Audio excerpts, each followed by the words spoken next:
Two dudes reviewing the news, pop culture, video games, movies, and shoes. Quincy and Justin with a nerdy forecast. So stay a while and welcome to the Ugly Mugs Podcast. Welcome to the Mugs Podcast. I'm your host, Quincy. And you're the host, Justin. This time his mic is plugged in. I was just about to say that. I was thinking, man, this time my mic's plugged in. Yes. But yes, welcome to the Ugly Mugs Podcast. Show them our not so beautiful faces. Yeah, I'm changing it. I'm changing it. Leave me be. There we go. Hello. Hey, I'm in my new sweater. Yeah, your new sweater. Yeah. Because I'm back in black. It's comfy. Seems like it would be. Hope everyone had a good Christmas, Kwanzaa, Hanukkah, solstice, Yule, all that stuff. Whatever all Satan's Day. Yeah. Boxing Day. All Boxing those Day, things. yeah. Whatever you celebrate, hope it was good. Hope you got what you asked for. And if you didn't, well, I hope you still like what you got. Or you'll get it in January. Hey, could be worse. Yeah. I'll cover that in a second. Let's get into the drinks. Let's get into the drinks. Today I'm drinking another odd shocker. Yes, coffee. I have coffee. Yes, 7-Eleven's coffee. iced salted caramel cappuccino. I said, you know what? I need to keep myself awake for today, and so through keeping myself awake, I said I'll do coffee over tea, because usually coffee More is caffeine. a little bit more caffeine than regular run-of-the-mill black tea, and so I said fine. And there's a lot of sugar in this, so I was like, it'll probably overtake the coffee flavor, and lo and behold, I actually like it. I think I've tried the 7-Eleven one once, but I don't really remember it. You've got to try some of the different Starbucks ones that come like this, though, because they do have one that is s'mores. Yeah, you mentioned that. And I was like, oh yeah, s'mores actually sounds really good. Because I do remember trying, I think it was the mocha, but the chocolate just didn't outweigh the coffee, and the coffee made me go, ugh. I'm not a big fan of mocha in general. Yeah, so I think that might have been where I stepped back. So, I mean, if I try the s'more or maybe the vanilla. Because that one looks super light. Mm-hmm. It doesn't look like it's anything too dark. Too harsh. But I mean, I'm happy that 7-Eleven had a couple of these 2 for $3, and I was like, that's not bad comparative to the 2 for like $4.50 or 2 for $5 that Starbucks usually goes for. So, good stuff. Thank you, 7-Eleven. So for mine, we had a fan we're close to sent me a coffee from his home state out in Montana, from this place called Butterfly Herbs out in Missoula. We got their contact information up there if anyone does get interested after this. I think they do mail it out. I'm not entirely sure. But if you're in Montana, you might want to check it out. So he got me. So there's been this thing where me and him have gone back and forth about the fact that he loves huckleberries, and I've grown up pretty much anywhere other than a place that has huckleberries. Yeah. So I've never really experienced too much huckleberry stuff, and it gets rather hard to find sometimes. Chicago. I didn't grow up in Chicago, but Yes. So he got me Huckleberry Coffee. Now, I made this one as an espresso. You could smell it through the bag. You could smell it through the bag. I want to set that right away. You can smell it. As soon as you smelled it, it was like there was no sense of coffee. Usually, I love the smell of coffee. I love that robust smell. None. You can still smell it now, even brewed. Oh yeah. Yeah. Oh yeah. That's weird. And you went with espresso. Espresso. Yeah, this is double shot espresso. It actually might be 4 shots because I think I did the setting weird on that coffee thing and then did 2 of them. But still, no cream, no sugar. I'm trying it straight out, and I haven't tried it yet. So let's see.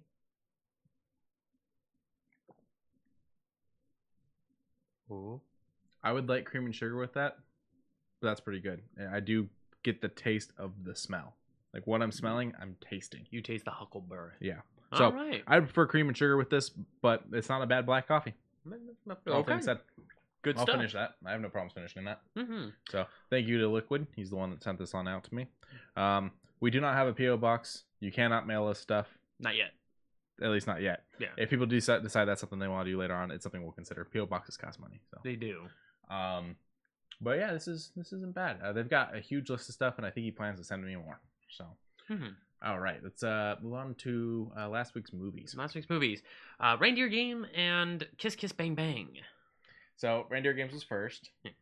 Oh, really quick. Sox is asking what huckleberry tastes like. I don't know how to explain it. It doesn't taste like any other berry. It's almost like when candies try to do a berry flavor. Would you say it's like the fake grape flavor, but with a little bit more fig? No, I feel like the fake grape is a little too harsh. You think so? It's definitely sweet. Yeah. It almost reminds me of something you would have in a cereal. Like, okay, like strawberry mixed in with apricot. Yeah, strawberry's a closer one there, yeah. It doesn't really have the citriness that apricot would have. You're right. But yeah, it's getting closer to a strawberry. I'm trying, man. It's been a while since I've had a huckleberry too. You know, it's almost got a syrupy smell, not maple, but syrup. Like a strawberry syrup, like the manufacturer. maybe something kind of like that, yeah. Mm-hmm. Or like maybe like the kind of like the blueberry one that you would get at IHOP, which doesn't help her because she's not in America. And yeah, but it isn't. If I recall correctly, it's been a long time since I've had a huckleberry, but it is a very unique fruit. It is. Talk also says it's to be honest, I don't think I've ever had a fig either. Figs are really interesting considering that they are the bulkiest fruit you will ever eat ever, especially when you have them into a fig Newton. Well, and fun fact, figs are a fruit that the only way we get an edible fig is that a wasp gets consumed by the fruit. Yep. And like breaks down the wasp and whatnot. Yep, that's why fig Newtons also have they don't have a disclaimer, but they say you might get some bug parts in here. Oh well. Yeah, it's just a part of the fig. Yeah, figs eat bugs basically. Mm-hmm. Figs are good. I like fig Newtons. The only downside is freaking you eat 4 of those, that is 23% of your fat content for the day. Yeah. But it is. Fuck wasps. But I'm fuck wasps. Eat all yeah, this. Yeah. Wasps are assholes. They are assholes. I'm glad that they get eaten by fruit. Figs are interesting. But back over to reindeer games. Yeah, back over to reindeer games. This movie was the start of it was very strange, just because it was one of those happenstances of it'll only happen if this happens, and then all the bad luck happens at the very beginning, and then the bad luck just kept going, and he's like, today's just my really, really bad, no good, very, very not great day. What's the one thing he wants? A cup of hot cocoa and some pecan fucking pie. There you go. That's the takeaway from this movie. That is the takeaway from it, is that's all he wants. And Charlize Theron, Danny Trejo, and Ben Affleck as the star. I'm not mad at this casting, but everyone felt very like they were having fun with the entire movie. Everyone didn't seem like they were, very robot-y in their acting, which made me very happy. Charlize has admitted that she knows it's a bad movie, but she really wanted to work with the director, John Frankenheimer, and that's why she took it. She's like, I really wanted to work with him. So okay, I think they had fun making it. It's not great. It's not great.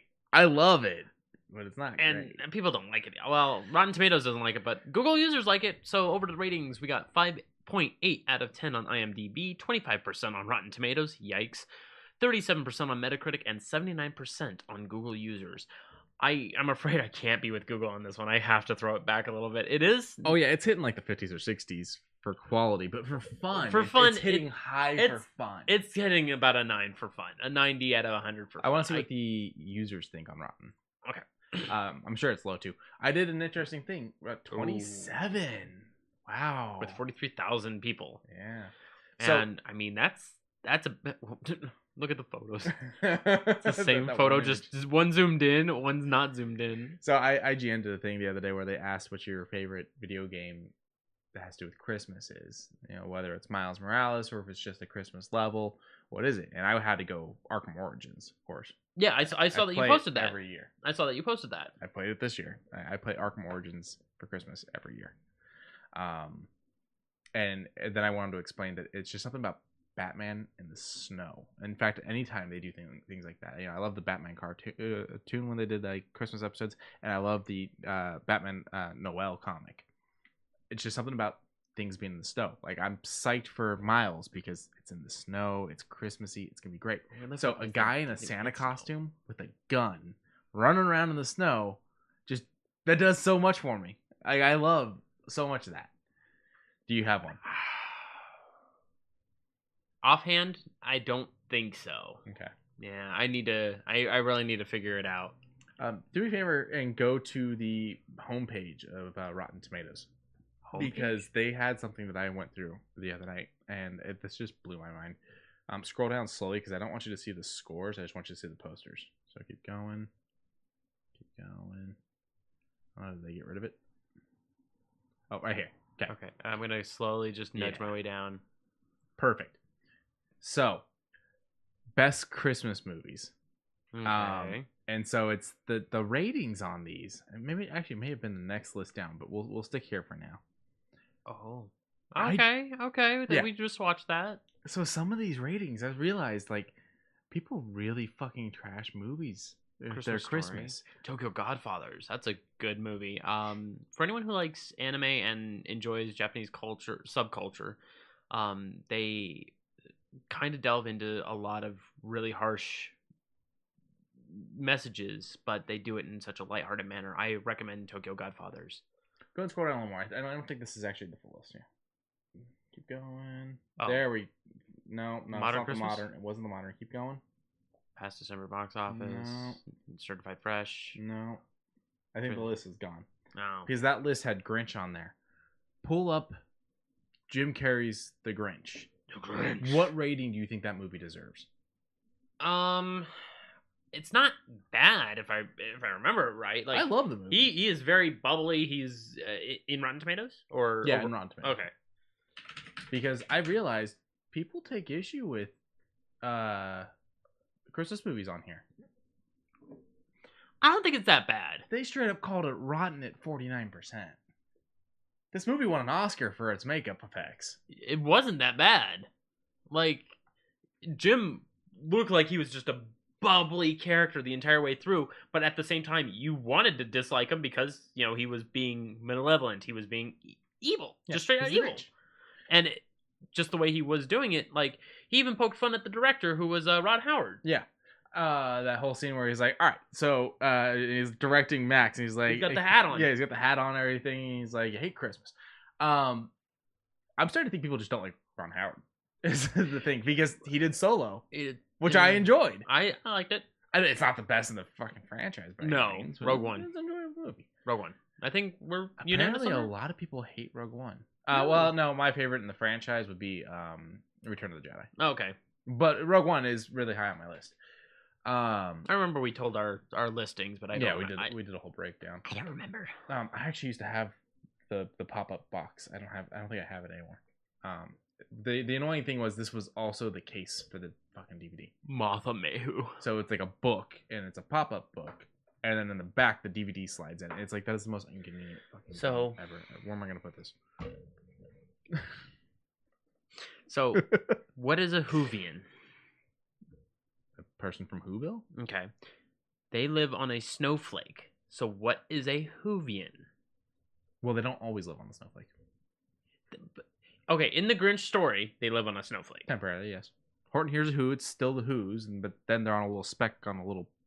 Right. So are they microorganisms? I think so. Okay. I was just curious on your take on that, because I'm like, I don't know what yeah, I think there's some kind of like microorganism or something like that out there with like amoebas. Yeah. The movie made money, too. The movie printed money. Oh, of course. So. And this was its first renditions after the animated. Yeah, animated with Boris Karloff, which I love. Boris Karloff voices the Grinch in that. He voices a big green monster. He previously played Frankenstein. And now we've got the new Benedict Cumberbatch one. Bandito Cumberbund. But yeah, no, it's something I noticed where it's like they kind of tore apart some Christmas movies. Like even like the best Christmas movies, it's why is Elf sitting at 84? Why is Santa Claus so low at 72? Like I don't think Elf's that good, and I don't think Santa Claus is that low. Like it's let's actually most flip flop those, and maybe even lower it because Santa Claus. And I don't get I think that's people just don't like Tim Allen. Yeah. But let's take a look at Elf. Maybe Elf. I hate Elf. Okay, it's a little lower. It's a little lower on audience. But I also think Elf, as much as I also do not like it, I believe that it is indeed a Christmas movie. It's annoying. I'm not saying it's not a Christmas movie. But it kind of encompasses the current age. At its time, its current age of how Christmases are not being handled as they used to. Mm-hmm. And that should bother an elf of North Pole, because they're like, we make toys to help children, not, have them face down in disbelief, So I'm like, that's a good take. It's a good take. Do you know who directed that movie? No. You don't have to go back. I know who. Okay. Favreau. Really? Yeah. Oh. And from what I understand, him and Will Ferrell did not get along, and that's why there was never a sequel. Really? Something tells me they both grew up a little bit since then, so I think maybe, given situations, they might handle better. Nah. But Die Hard at 94, come on. We are that is not going down. Let's take a look at users. Yeah. 94. Yeah, they won't. I love when they match up perfectly. They aren't gonna. It still holds up. Just purely the fact that the film score is done to be Christmassy. And it is cheesy. It is a little cheesy. Because have you laughs? Yeah, like when he's in the fucking air, he's like, oh fucking damn it. So do you know, like, the studio didn't want him? Really? He wasn't an action star. He had done moonlighting. He hadn't done action yet. So people were. So the studio was like, this is an action movie. He's not the right pick. And they got such cold feet about it that they removed that famous poster where it's like half his face with the towers. They removed that poster a couple months out from when the movie was supposed to release, and just put up a poster of just like the towers blown up, the tower blown up. Because they were so convinced Bruce Willis was going to be the downfall of this movie. Really? And now he's like the action star. Now he's one of the major action stars. stars. 68 for Christmas Vacation, 73 for Frosty. My mom hadn't watched that. Really? Until yesterday. So I saw a TikTok where someone had an ornaments all the way on their Christmas tree, all the way, and it was all the insults that he's saying when he's bitching about his boss all the way around the tree. That's the trailer. That is the entire trailer, is him doing that. Yeah. And everyone's like, yeah, and then toward the very end of that trailer, it says, "You want to know how he got there? Watch this." So. Hi, Mac. Hey, Mac. So this is actually my favorite movie out of the Christmas Vacation movies. Yeah. Out of all of them. And this isn't even the first one. This isn't even the second one. But this is by far my favorite. Yeah. And, I mean, it was fine. I enjoy it. Me and Chevy Chase don't really get along. Chevy Chase and most people don't get along. Yeah. He's actually really hard to work with. I mean, as far as like watching him, he's fine. It gets a couple chuckles. I think he kills it in this movie. A few scenes do light up, but I'm not a big fan. Yeah, sorry what we got on this tangent here. It's just I realized that Rotten Tomatoes is a little harsh on Christmas movies. Yeah. I think the last movie on this list is the original Miracle on 34th Street, which gets 96%. Tokyo Godfathers doesn't even have anything from critics. Like, it doesn't, like, it literally... Oh, it even launched a page when you clicked on it. Yeah. What? It put us back at the homepage. Now we're back at Reindeer Games. Hold on. Do you guys really not have... You guys will put it on your list, but you won't... Is that right? 2003? Is that the correct one? There it goes. Okay. Okay. There we go. The website was weird, I guess. I was about to poop my whole butt. We were just talking about Die Hard 1, but does 2 take place in Christmas? Yes. Oh, okay. His wife is coming into DC. He's been with the in-laws and everything. It's Christmas time. Yep. But yeah, this movie, amazing. If you enjoy animation of just regular run-of-the-mill people trying to do what's right, even in their wrongness, I recommend it. Cool. 3,000%. All right. The other movie we watched last week. Kiss Kiss Bang Bang. And when I was like, Kiss Kiss Bang Bang, is this Christmas? And I was like, be honest with me, is it? Yeah, it's Christmas. And it was. And I was like, okay. Val Kilmer came up with the title because all the other titles sucked ass. Gotcha. It's loosely based off of a book that is like the 30th in the series or something like that. It's a book series that this one writer wrote for a really long time until like retiring from it, and the publication company then started hiring other writers to write it under his name and whatnot. And it's like a detective thing. And that's right. And so it's loosely based on one of those. It's about a thief pretending to be an actor, a private eye, and another actor, and a murder mystery. What'd you think?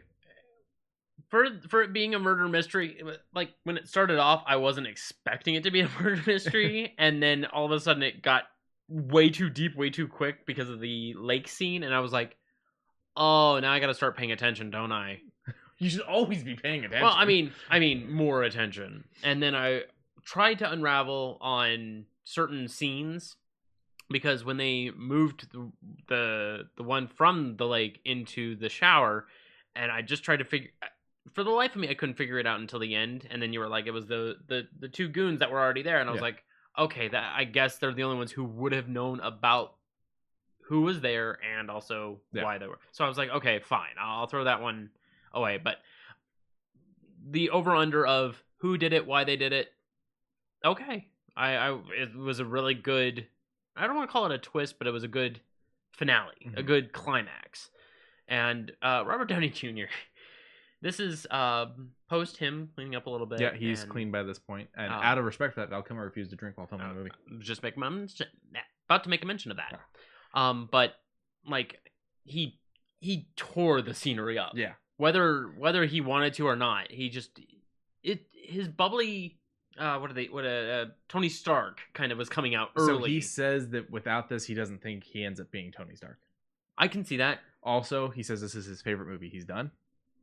The book, by the way, was called Bodies Are Where You Find Them. That's a good name for a book.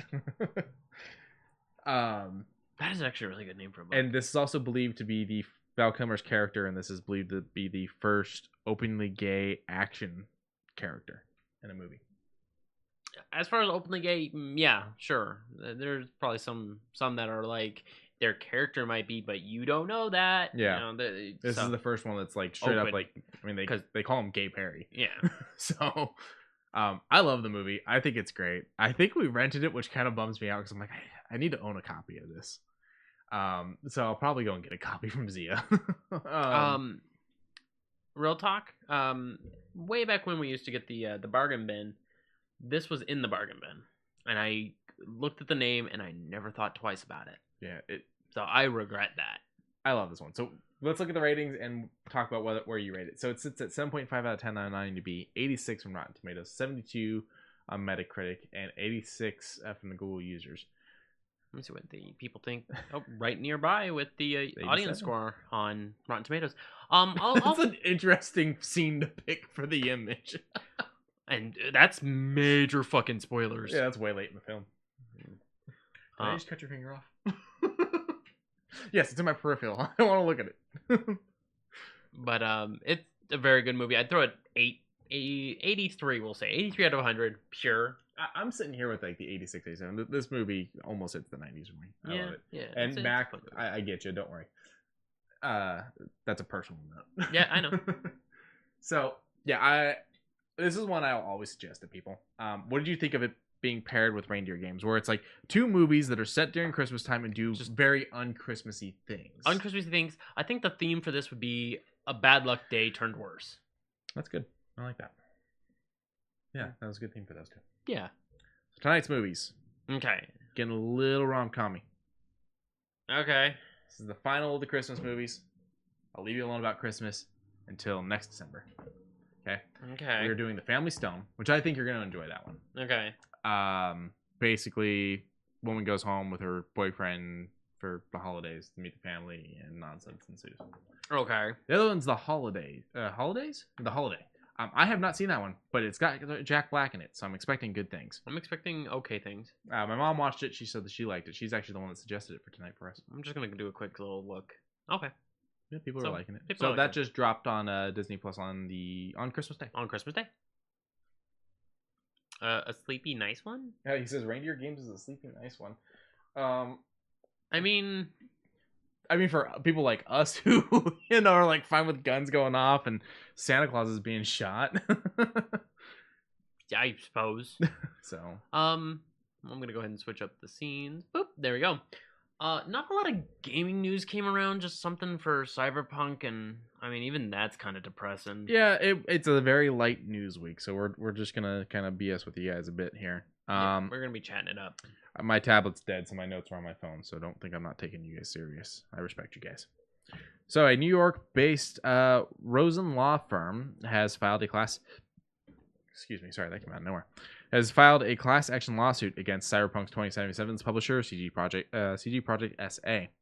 over the ongoing issues surrounding the game's launch. The lawsuit claims CD Projekt has made false and or misleading statements and failed to disclose that Cyberpunk 2077 was virtually unplayable on current generation Xbox and current generation PlayStation systems, also known as last gen now that the current gen are out, due to enormous bug numbers. They're saying they're suing for the investors. Sorry, didn't mean to flick you.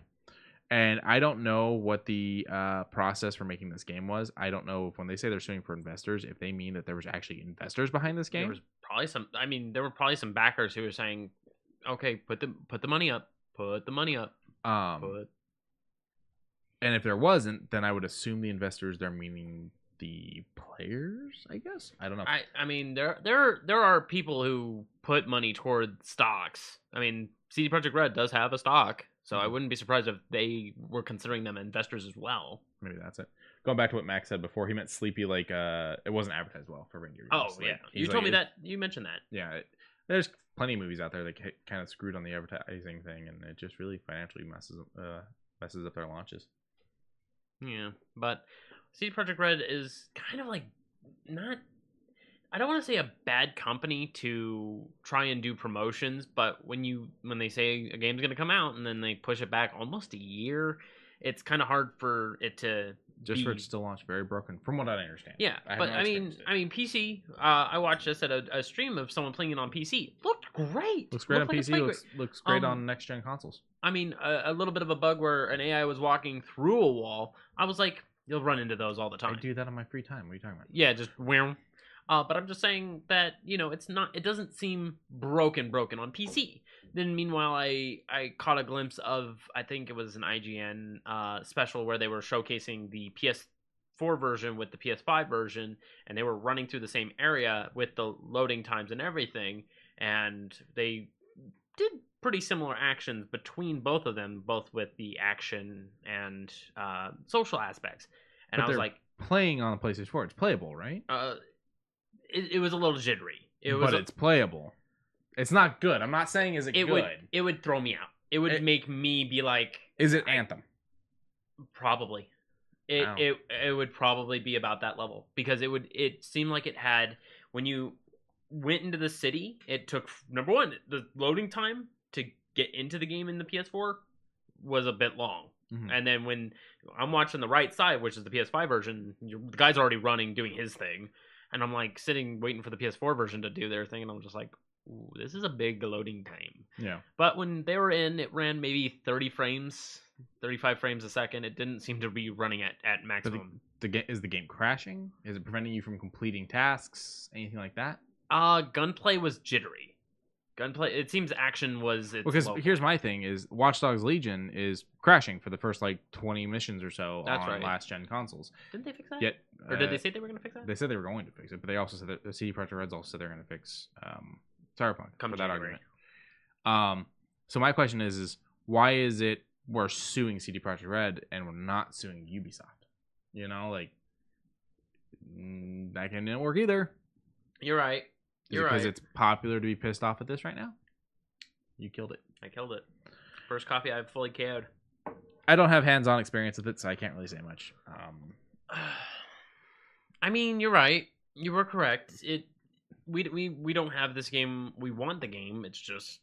My brother's got a copy, and it's installed. It installed quick as shit. Yeah. Two discs. Two discs, which is a bit strange. But then again, textures, when they unpack, they get bigger. That's just the way it works. Mm-hmm. Whether or not it's accurate to what the size says, I mean, I'm just hoping that with all these fixes and all that, CD Projekt Red can continue working toward maybe The Witcher 4 or maybe some DLCs for Cyberpunk, something that will I don't want to say reinstate their honor. Keanu. Yeah. Oh yeah. Oh, dude. Funny Keanu. Everybody will forgive you. The scenes in that game, I got spoiled on those. Oh, he sounded like he had some fun doing the voiceover for Johnny Silverhand. Mm-hmm. Also, have you realized how many characters Keanu Reeves plays that's named Johnny or John? John Wick. John Wick. Yeah. Okay. Yeah, there's a couple there. Yeah, he's played a lot of John, but just interesting. Like I said, a very light gaming. I mean, I was trying, but the only thing I ever have is the So far, I've been playing Genshin Impact still. It's been since early October to now, and I'm still playing it, so it's kept my attention. I've put a little bit of money, not a heck of a lot, not enough to call me a whale, thankfully, but I've been keeping up with the stories and all that, and the new character Albedo is a alchemist that wants to basically bring life to something lifeless, and with this area is this giant mountain, and this giant mountain you get to scale, and of course, just like Breath of the Wild, it has extra features, such as when you're on that mountain, you get a little bar above your health bar that begins ticking up because it's getting too cold. And when that bar fills up, you begin losing HP gradually, so you have to be next to a fire. Turn into Jack Torrance. Yeah. But the area is beautiful. Like, when you see the mountain itself, it kind of looks like, what is that mountain from Ocarina of Time? Mount Doom? No, that's Lord of the Rings. I don't remember what it's called. But in short, Gorn Mountain? No, that's not right either. Yeah, I remember what it is. But even still, when you look up at it, you see this giant cloud that circles around it. Kind of has something similar to that, but it looks much more peaceful and more serene. And it's this wholesome feel, and a lot of quests, a lot of good events going on with it right now. Albedo, the new character, has a banner. Still haven't drawn him because he's a 1% draw rate. Get good. There's no getting good on rates. Get but good. Then again, I've already got 27 characters. I'm good. I don't need any more. But other than that, it's So are you gonna mark that your game of the year? Number 2. What's your number 1? My number 1 is Grease. Okay. Or Gris. The only game Grease. The only game that has, I would say, maybe out of 3 games that has made me cry out of my entire lifetime, and that one got me good, and it made me feel like it's a wholesome ass game. I recommend it very highly. It was on Humble Bundle 4 or 5 months ago. I haven't played enough games that came out this year for me to really pick a game of the year. That being said, knowing that most of the games I would want to play are broken. Okay. Sorry, chat threw me off there. That being said, knowing that most of the games I would want to play is broken, I'd say that I don't really have a game of the year. I'm playing Avengers. I'm enjoying it. Everyone says it sucks, and I'm having fun with it. The game I've had one crash, which was a weird one. I got a notice that said that I was out of memory, and then the game crashed. I had 30-something gigs still on the console. I don't know what was going on. I'm thinking last time I launched it worked just fine. Maybe it was a RAM push. But so I mean, I've enjoyed that one. But Watch Dogs, the other game I wanted, it's broken. Cyberpunk, the other game I wanted, it's broken. Valhalla, the other game I wanted, people say it doesn't look as good on last gen. I don't really have a game of the year. So I mean, Grease is a last year game, which kind of sucks. I think maybe the one thing I played that, with where my expectations was, I'm not mad, would probably be Battletoads. I didn't finish the game, but with everything I saw leading up to it, it's about what I expected, and it's funny, it's enjoyable. Yeah, Rare came back with a hit. Well, Microsoft. Well, Rare's portion of Microsoft, yes. Yeah. I do have one more news story. It's nothing huge, but apparently anyone that was trying to buy stuff on the Nintendo eShop on Christmas, it went down. Nintendo Switch eShop. Oh. Apparently too many gift cards out there. Yeah, I mean... it's back up and running now, but I guess we know what gift card won Christmas. You punching shit. I punched shit. I'm curious. Because Nintendo usually, like, with their new eShop, they actually hold deals this time around. So I was looking at it not too long ago, and I'm going to see if there was any good deals. Well, there's while you're looking that up, Xbox's countdown to the New Year's sale ends on the 3rd, so get in there and grab those. I'm going to do my purchases on the 1st when I cash in my reward points. Because I got a gift card for Xbox. Hey! I'm actually probably going to get Watch Dogs with it. Even though it's said to be broken, they promised they're fixing it. So I mean, wait, are you gonna do the Watch Dogs / Valhalla bundle? So because both of them roll over. Because I'm gonna do the other one because the Ultimate Edition of Watch Dogs with all the DLCs is on sale at 50% off. Yeah, that's right. You did mention that. If they had one that was Valhalla DLC plus DLCs and Watch Dogs plus DLCs, I'd probably go hard and get that. But that's the other thing. There's no Valhalla with the DLCs on sale. It's just Valhalla. Aside from that, anything on sale over here? I haven't noticed it, but I did play a little bit of Super Smash Brothers, and I did buy the first fighter pack. Okay. And Terry Bogard plays it like a dream. It's the only character I'm good with, just because you can do the inputs to do stronger. I think I mentioned this last week, but you can do the inputs to do stronger stuff, and he's the only character I'm like 400% good with because I'm just sitting there Buster Wolfing everybody. I'm like, it has no delay. I love it.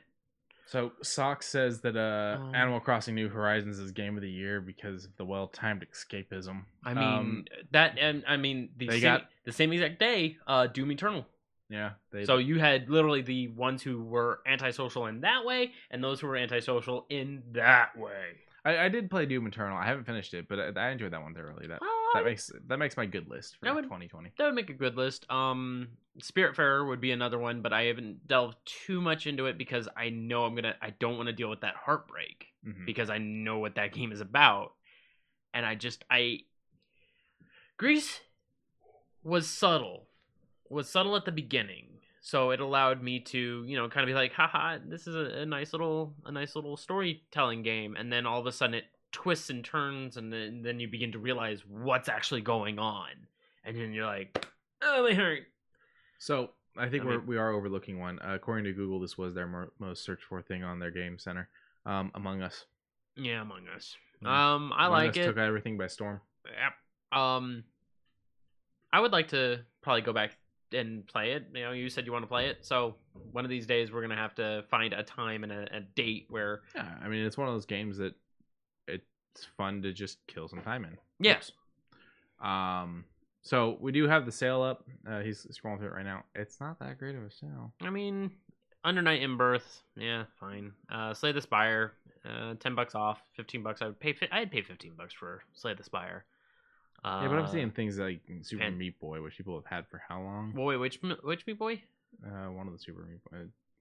It's just Super Meat. God, yeah. If it was Super Meat Boy Forever, I'd be like, that's fair, but it's not forever. Cuphead, a game that's been out how long? They've only knocked $6 off of it. You're right, and it's. I mean, the fact that it's a $20 game over here, that's pretty good, but yeah, that's still not great though. Let's see. The Garden Between for $5, I would say the Garden Between is a pretty good storytelling adventure.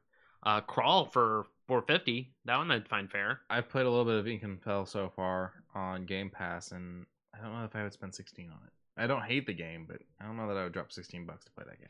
$12 for Night in the Woods. You get it cheaper over on. Actually, I think it's on Game Pass. It's on Game Pass. So I mean, but for people that have the Switch, yeah, for people that have the Switch, Night in the Woods is it's good for those who is post college or pre college that's getting into it. That's unsure. This kind of scares people away from college.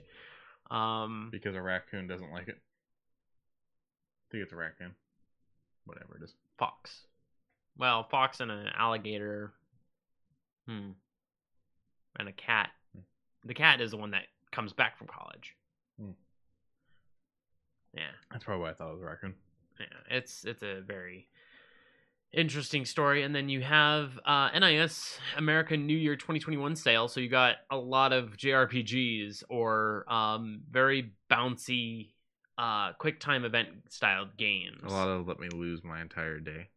Month, my friend. No, because I'd get annoyed after the first day. Oh, okay. The only one that I don't think you would lose your mind over is probably The Lost Child, which is on a great deal. $50 down to $15. Yeah, that is a good deal there. Mac just yelled Skyrim in the chat. He's excited because they put it on Game Pass. Yeah, and Socks mentioned Spiritfarer is rough. She's gotten a little bit further into it than I have, and yeah. Mac's the one person I know that 100%ed Skyrim. Like, with the DLCs? Yeah, all of it. Back on his, I think, PlayStation 3. Oh, wow. Wow, that's where it got rough. He did it all. It was either the 3 or the Xbox 360. one game that I know Goon is probably excited for, but I don't know if he has a Switch, is The Legends of Heroes Trails of the Cold Steel 3. He's played the first two, and he's, I think, almost done with the second one, but the third one, $20 off for $40. That's not bad. He likes them. If I know Goon like I know Goon, he's a great judge of character when it comes to JRPGs. This Capcom sale that they have is pretty similar to the one they got going over on Xbox. The big takeaways from this would be the deals on the Resident Evil franchise, personally. Let's see what we got here.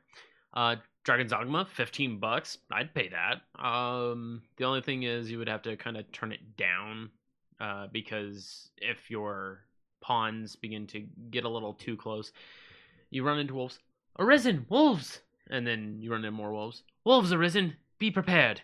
So on, so on, so on. Monster Hunter Generations Ultimate. Not the best of the Monster Hunters, but it's still fun to go through. All the Monster Hunters are fun to go through, except for probably... I would say if you could go back and play any of them to skip, believe it or not, Freedom Unite, I would not play again, because that took a new one. No. Generations? I don't think Generations is a new one. Well, we have a new one. Oh yeah, no, it's a new one World. for Switch. No, we have a new one for Switch. Oh, this is the 2018 one, this isn't it? So about the same time. No, we just had one come out this year. Oh, Rise. Okay, is that what it was? Yeah. Um, but even still, like, that's not bad. That's not bad at all. $16 for a good Monster Hunter game. So now here's where I have a problem. Okay, so even on the sale, you're spending $15 for Resident Evil 4, Resident Evil 5, Resident Evil 6. Is there a play it on the Switch? On the go. Yeah, but how well is it going to work? I mean, Resident Evil 4 is a bitch to play now on a regular console. Believe it or not, the Switch It's a bitch for me to play on a regular console. Let me rephrase that. Okay, I mean, I just stand it up and I put my little Joy-Cons in their little plastic doohickey, and I'm playing a lot of things just fine. Like, I'm not How does seeing... it look? Probably Resident Evil 4 might look like GameCube. It won't. It's a GameCube game. So. Yeah, but I'm just saying it's not going to look like an uprender by any way, shape, or form. 5 might look a little bit better. 6 probably look good, but it probably won't play good because it's Resident Evil 6. But that's my personal opinion on Resident Evil 6. Devil May Cry style looks pretty good. I would fuck with the Devil May Cry series. If you had to skip one of these, skip 2. 2 is probably the one that you. That's how we count. Yeah, skip 2. 2 is not. A lot of people are not calling it canon, even though it is. But they're like, you don't need to play it. 3 is my favorite of all time because of its soundtrack. I feel like and people are gameplay. Too bitchy about the Devil May Cry series. No, because don't they also take issue with DMC? You can. They say it's a good standalone because it's not connected by any way, shape, or form. Because in this one, Virgil actually wants to be a good brother instead of what happens in Devil May Cry 4. But in short, no, it's one of those things of my brother is an asshole, but he has his own things to do. I kind of want to stop him, but he's still my brother. I'm not going to be, against my brother. It's just I just kind of stop him from doing this. I just feel like it's very much we, the players, are going to make up all the rules as to what we decide is right with the games that we had nothing to do with making. Yes, but then again, Devil May Cry 2 also didn't play good. It had bad feel. Hmm. That one I will just say outright. Maybe let me rephrase this. Let me relook at this. I mean, maybe this is just a Capcom fan thing because there's one in every series that Capcom fans will just throw a massive fit about. Devil May Cry 2. Okay. Resident Evil 6. Resident Evil 6. Okay. Mega Man. Dead Rising 3. Okay. Maybe not Mega Man. Maybe Mega Man's the one that escapes. You can't. I mean, oh no, I take that back. Fucking the EXE ones. The one where you play as the kid that has to plug in his shit to the thing. There you go. Street Fighter Cross Tekken. Ooh, was that their take on it, or was that Tekken's? No, that was theirs because Tekken had Street Fighter controls. It was weird. Yeah, you're right. Okay, all right. Monster Hunter, you had one in there that you were like, skip. Ace Attorney. You can't fuck up Ace Attorney. Okay. But most of them. There seems to be something in most of the Capcoms that people are pissed off about. I love that Immortal Phoenix Rising is already on a massive sale. Yeah, it's on a massive sale, but at the same time, people are fucking loving it. They're devouring this very specific game. Really? I have two people on that I'm following on Twitter that are saying my underrated game of the year, and I don't know why, is Phoenix Rising. The game with two names. Yeah, the game with two names. Over in chat, Sock tried to 100% Skyrim, but they were trying to do the alchemy loop where you alchemize something that makes your enchanting better, then you enchant something that makes your alchemy better, then you do something to make your alchemy better, enchanting better, alchemy better, enchanting better, so on and so forth until... Yeah. Mac also pointed out that he finished the Dragon Ages. I still haven't finished the first Dragon Age. Origins is a good one to finish. That's the one I'm working on. Yeah, two is fine and fair. It's a trudge, but it's a good trudge. My problem is it's a what company did this? It's EA. Yeah, or no, BioWare. And with BioWare games, and I run into this problem on every BioWare game I've ever played. I'll put it down for a bit. When I come back, I have no idea what the fuck I'm doing. Yeah, that's one of the things that you need to not do with a BioWare game. But they're so long that I can't sit there and just play that entire fucking thing all the damn time. I did that with Mass Effect 2. I'm on a planet and I'm like, I don't remember landing. I wasn't paying attention to Mass Effect 1 and I don't know what fucking planet I'm supposed to go to next. Yeah. And so I keep going to each planet and then getting killed because everything's too strong. Yeah, I don't remember. But there's also an Ubisoft sale over on the Switch as well. Like a lot of really good sales going on right now. I mean, some things. I'm not going to say everything. I feel like on the Switch, the family game night ones would be a lot of fun. Yeah. I'm not saying that the Switch is not able to handle most of this. Mm-hmm. I mean... It can handle all of it. I watched a little bit of Code Vein on it, and it looked just like it was on my PC. Save for a little bit of like rendering past a certain point, but I'm like, it played well. I'm curious to see how God Eater handles on that. That shit is much more texturally enhanced. Well, you saw what happened with Witcher, so yeah. What are you thinking this is gonna look like? Yeah. I mean, we can always take a peek through it because I mean it's only $15. I would like to go back through God Eater. God Eater's a good one. Aside from that, nothing else really caught the eye. I am kind of happy that it tells you like supported modes of play, whether on the TV or in the handheld, because there are some that just will not be supported on the handheld. The same thing happened with the Wii U. There were some that you could play on the handheld, some you couldn't. There's even modes in games that were playable on the handheld and not playable, and only playable on the TV. Did PlayStation and Steam do big sales? Steam, of course, is having their big, huge thing. Every day you can get a new sticker from their Steam sale, and they are motifs of current games, little birds. Interesting. The one that I got was the CD Projekt Red one, and I was just like a little early, but I appreciate it. It's basically a red canary looking one, or what's another red bird? I have no idea. Even a cardinal. Sure. And so every day you can pick up a new sticker, and I haven't really picked up the stickers. I've just been kind of looking at the deals and going, that's not bad. $5 for Yakuza 0. Not bad. Like a Dragon, 25% off at $45. That's not bad. Yeah, I heard Like a Dragon was good too. So, I'm gonna click hey, Among Us is on sale, $3.99. Yeah, that's not bad. Phasmophobia dropped big time. It went down. No, it dropped $1. Well, no, it went from $25. I think it was $24.99 down to $13.99. Oh, okay. And then it dropped again. I'm looking at this like sale. this says $13.99 to $12.59. What the fuck are you talking about? Okay, yeah, gotcha. But people are liking Phasmophobia a lot. I guess the AI in it for the ghosts are like super, like good because they respond to voice commands. They respond to light fixtures, etc. They lock the doors. It's a scary game. Sea of Thieves. I don't know. I've never been a fan of Sea of Thieves. Like, I like the aesthetics. I love pirates, but I feel like it's too cartoony for me. My issue was the other players not having a crew. It makes the game too difficult. Yeah. Raft, same thing. You need people. Rust is just a fun mess. I would wear a hazmat suit and be like, I'm here bringing you fresh fruit from the great beyond. And then I'd get shot in the chest. I'd be like, you fool, you did not take my fruit because I had no fruit. And then I would respawn elsewhere. I love watching the videos of people playing Rust. That's the thing I get from Rust. Fucking a guy running across a giant field being chased by 2 bears and 6 wolves while playing Tachyon. There's Hades again. I would say get it. Like, I might actually get Hades. People seem to love it.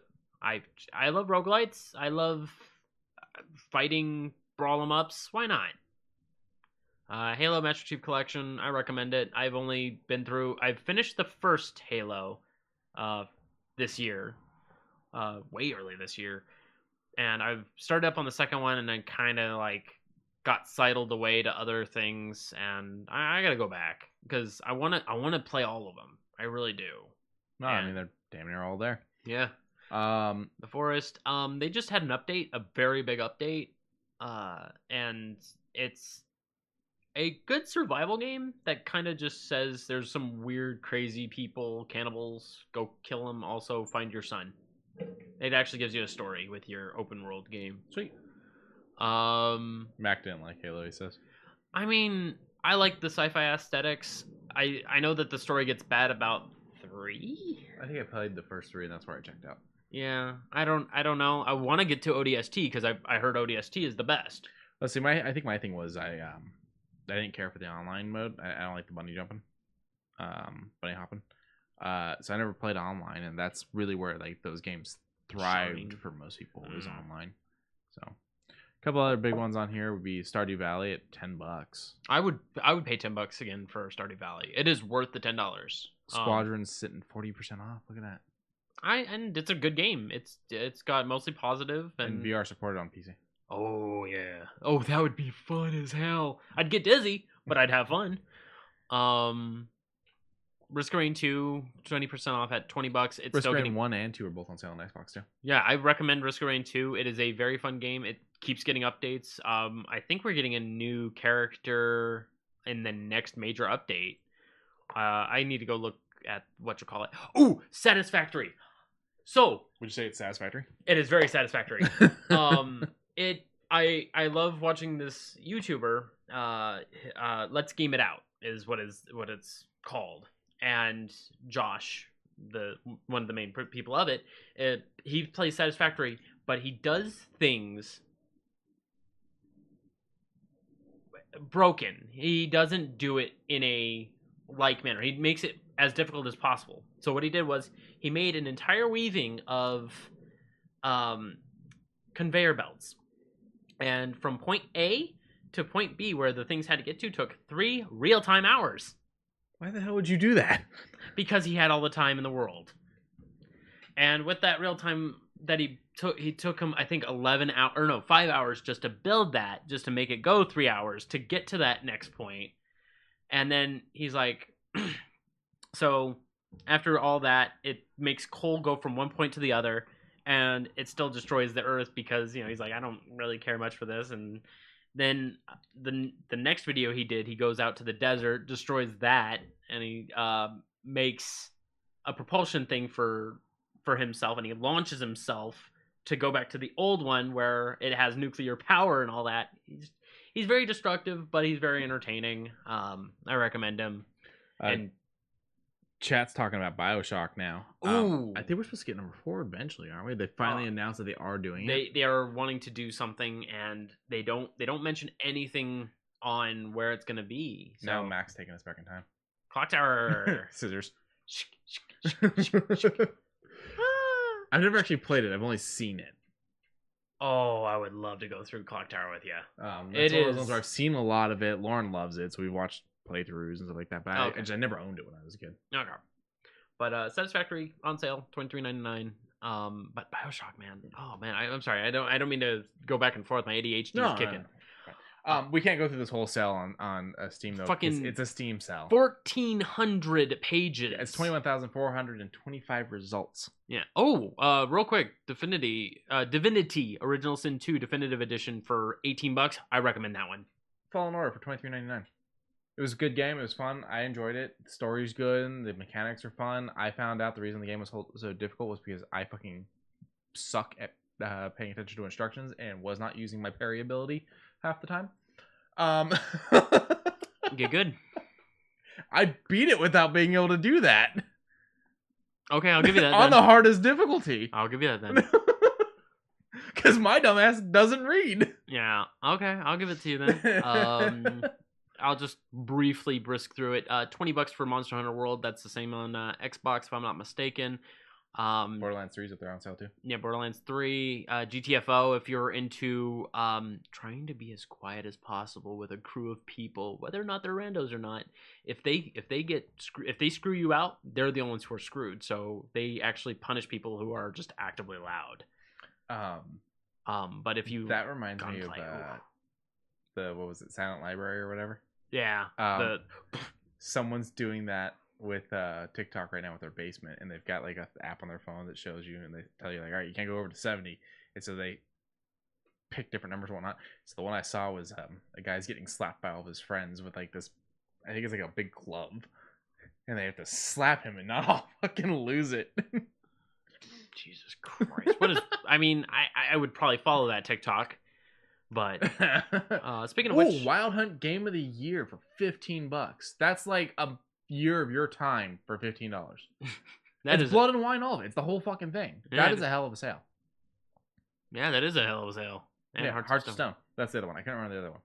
But yeah, that actually even saves you a little bit too. Mm-hmm. Nice. Yeah, if anyone's got the $15 on there and you like Witcher, that's a good one. And if you have VR, Boneworks is a nice little mess around style game where you have a guy coming at you, you can grab his head, snap his neck, and he'll still be wobbling because that's how the thing works, and you can break his arm and he'll still come at you with a broken arm, and it's an interesting little physics-based brawl 'em up. $30 for Outer World wasn't bad either. One more page, and then we'll call it a day on this. Control, half off. I'm so far liking Control. I forgot I played a little bit. This is the Ultimate Edition too. Yeah, so it comes with the 2 DLCs. Yeah.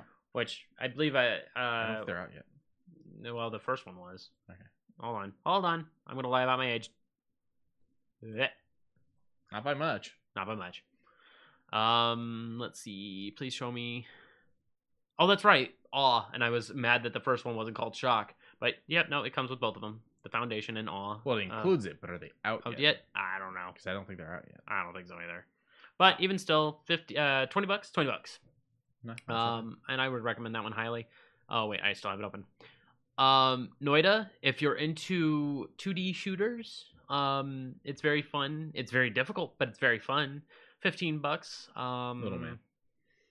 Hunt Showdown. I can't recommend that one. I really looks like it's gonna fuck my mind up. I would say wait for a little bit longer. Like, it's fun, but I still think that it needs some tweaking. It needs a little bit more, just a little bit more. Disco Elysium, I recommend, but I prefer XCOM over this. A lot of people are probably gonna crucify me over saying that, but XCOM is a little bit better than this, in my opinion. Fallout 4 Game of the Year, I think, is $20. That's not bad. Dead by Daylight for $7.99. Get that. Oh yeah, that's a good one. Yeah. Dark Souls 3 Deluxe Edition for $22. Yeah, that's a hell of a sale. That's what, $60 off? Yeah. And it saves you a little bit more because of that season pass. Nice. So yeah, I recommend that super high. All right, that's enough looking at that sale. Yep. Do you want me to take a look at the Xbox one, or you kind of? No, we already covered the Xbox one. It's the same sale that we covered last time. It doesn't end, yeah, it doesn't end until the 3rd. Okay.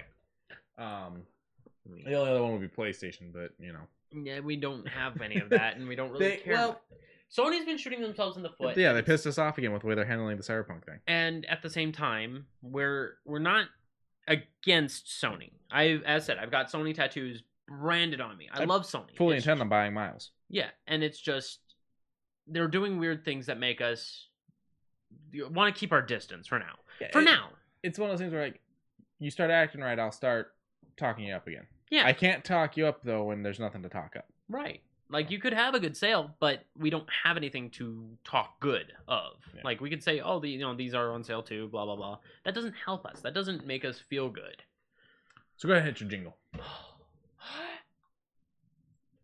But up, shoe news. So, you know of the commercial of LeBron James kicking in a door and saying, "Want a Sprite cranberry?" These are LeBron James's shoes in a bright cranberry red. So if he kicks my door in and says, "Want a Sprite cranberry?" I'm gonna say yes. Okay. And it's not just because I like the drink, because It's scary. LeBron James just kicked my fucking door in, and I am terrified, and I am gonna do what he says. Because the man is like two of me stacked on top of each other. They also they made a horror style game where it starts you it starts kicking the door in? Yeah, it literally starts you off sitting in front of your Christmas tree, and you hear outside the door, and you go over to your door, and there's like a window next to it, and he's standing outside holding this Sprite cranberry, doing a wibble wobble, and you're like, oh, and it says you need to get out of the house. Do that, but have a "Is That You, Santa Claus" playing in the background, because that song is fucking creepy. Yeah, that song is about some fucker trying to break into your house. He's looking through your fucking eye hole and shit. Yeah, or not eye hole, keyhole. They didn't play that this entire year, or this entire season. I have the Big Bad Voodoo Daddy version on my Christmas playlist. I love them. Yeah, they got a couple of Christmas songs I like. They did a cover of Heat Miser. Oh, which is pretty good. I would have to listen to that.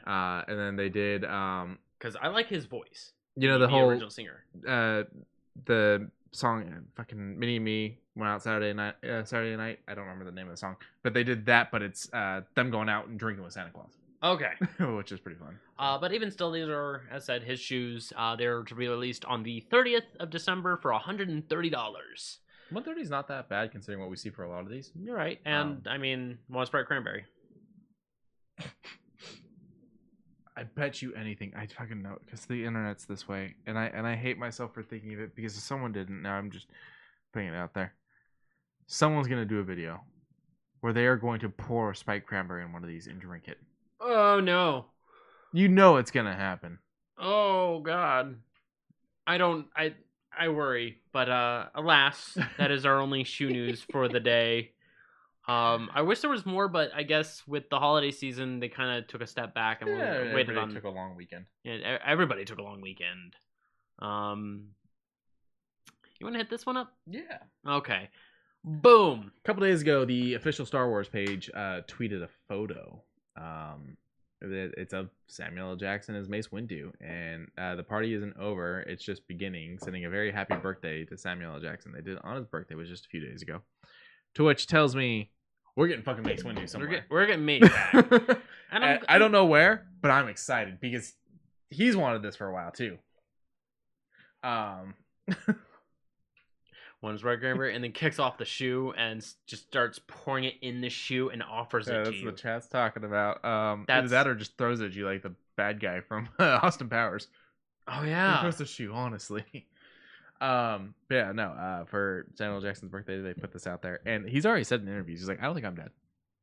Jedis have fallen great heights and survived. I don't think I'm dead." I mean, you got, as I mentioned before, you had Maul, Darth Maul getting cut in half, and then kind of goes, "Okay, well, it looks like I'm gone now." Down that whatever chute. I don't know if it's like an exhaust chute or a garbage chute or whatever that thing was. But even still, it was a giant fucking hole. And all of a sudden he comes back by, I don't have a dick no more, but I can still kick your ass. Was not the line in the show. It probably was. I mean, he doesn't even talk. It's fine. The line in the show at all. It's fine. He does talk. Well, in Solo he does. In the show he did? I think he did, yeah. He's voiced by the guy who played Starkiller in Solo. That's right. Which is really cool. I'm excited for this. This is one of those things where it's like, he's got to come back. I need him to come back. Yeah, I want him to come back. I can't believe I'm going to say this, but while you're having this conversation, I'm going to go grab the other coffee. Okay, go ahead. Recently, someone released a video that I've never seen before that I absolutely love. And it was actually the conversation of Mace and George Lucas discussing the lightsaber. I'm getting a point from him before he leaves the room. So if you guys haven't seen this, it's an amazing video. So I always knew the story was, he goes to George Lucas, he's like, I want a purple lightsaber because when we're doing the big battle in the arena, there's only gonna be all these blue and green lightsabers. You're not gonna be able to see me. So then he goes through and he's talking to him like, I want a purple lightsaber, and he's like, no, the good guys are blue and green. Well, actually being able to see it is amazing because he's like, so what color are the lightsabers? And George is like, well, it's always been blue and green, the good guys, and red are the bad guys. And he goes, huh? There's no purple? And he goes, no, I'm sorry, there's no purple. And he's like, I'd like to have a purple. He goes, well, maybe you'll get one. And all of a sudden, just a smile. No. It was. The good guys are green. Yeah, I already and covered blue. that. Oh, okay. Yeah. And from what I understand, and I don't know how true this part is because this isn't on footage that I've seen, but from what I understand, he shows up to set and Lucas is like, come here. He's like, what? He's like, come back here. And he takes him to a room. He's like, it's all over the fucking internet. And takes him into a room where a purple lightsaber's sitting there waiting for him. Aww. He's like, there. There. And he still has the lightsaber, and he had bad motherfucker put on the hilt. He is such a wholesome person. Yeah, well, I've got the bad motherfucker wallet. So, I'm excited for this. I hope that this isn't. Oh, we're getting side eyes from Mac.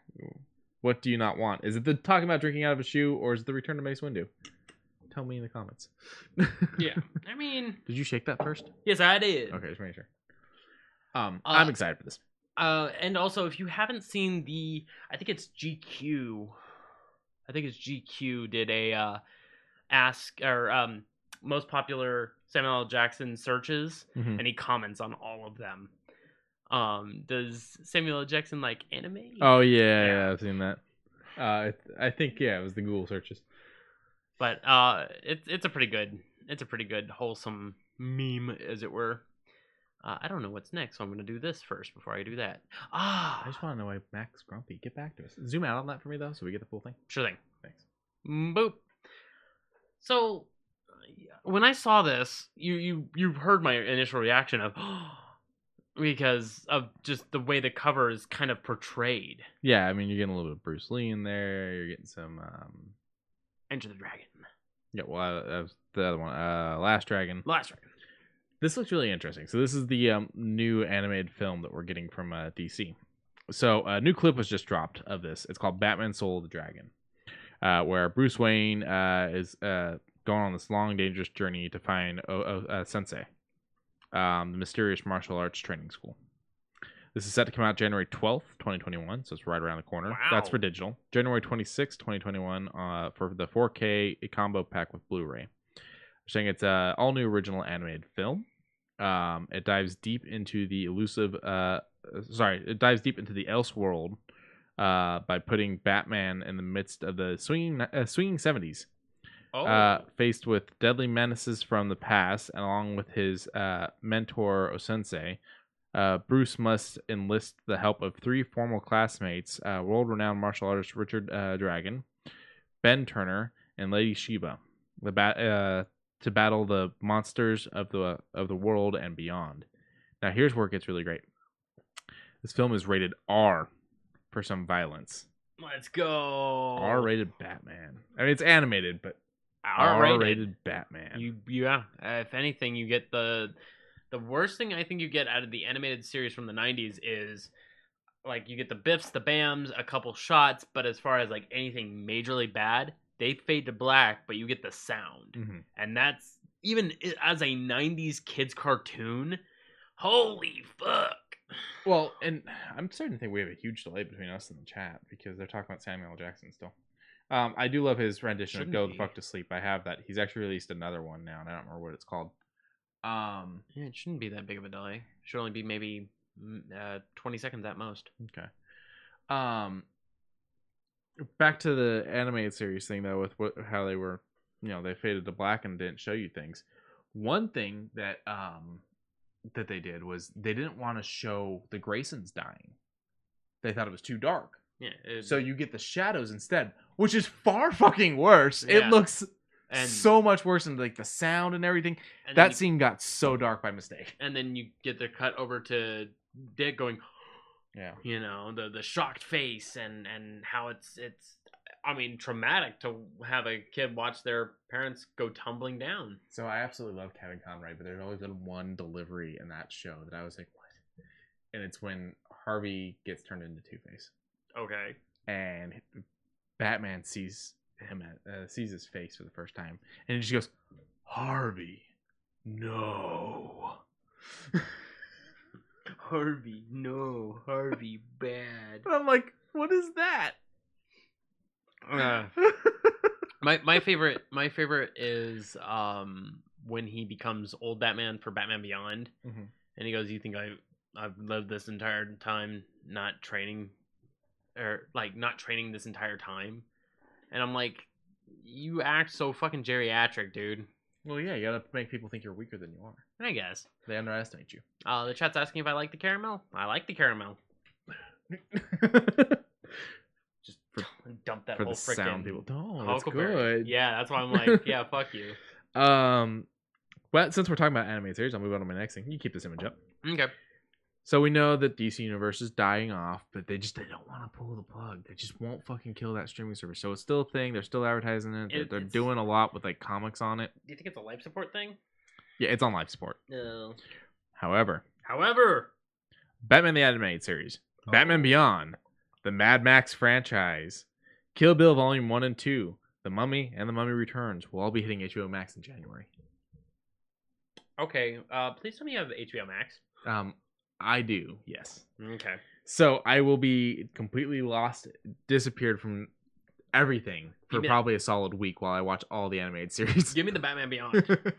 I own the full disc set if you want to borrow it. You never mentioned this. It's on the fucking There's so much there. That's fair.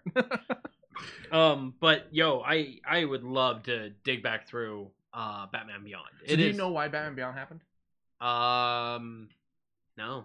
So the guys that did the animated series, they did Batman the Animated Series, and it slowly formed into like the Batman and Superman Hour, and then the Adventures of Batman and Robin, and all that stuff. And it's all one show, essentially. Just changed the name and added characters and whatnot. Okay. The show was doing well. Okay. But it wasn't doing well in the demographic that Warner Brothers wanted, toys-wise. So they said, we're going to end the show. We're canceling the show. And we need teenage Bruce Wayne, teenage Batman. And they're like, that sounds terrible. So Paul Dini, Bruce Timm, and a couple of other guys are brainstorming, and they come up with the concept of, what if Bruce gets old and has to train a teenager to be Batman because he can't be Batman anymore? Okay. That's where we get Terry McGinnis and Batman Beyond and all that. And they set it in the future. And Ace the Bat Hound. I also like that literally Terry McGinnis only becomes Batman because he steals the suit. Yeah. He doesn't, get trained right in, or he isn't brought in. He's just, I found the Batcave. Oops. Oh, hey, this is kind of neat. Puts it on and just runs. So they do that show. The show's a huge hit, becomes a comic book, and becomes canon because it's such a big thing. Yes. On top of all this, they start doing the the Justice League show, and then the Justice League Unlimited show, and they decided to directly tie that in to Beyond. They also tie in Static Shock to Beyond through that episode of Justice League, while also all of it still being tied into Batman the Animated Series.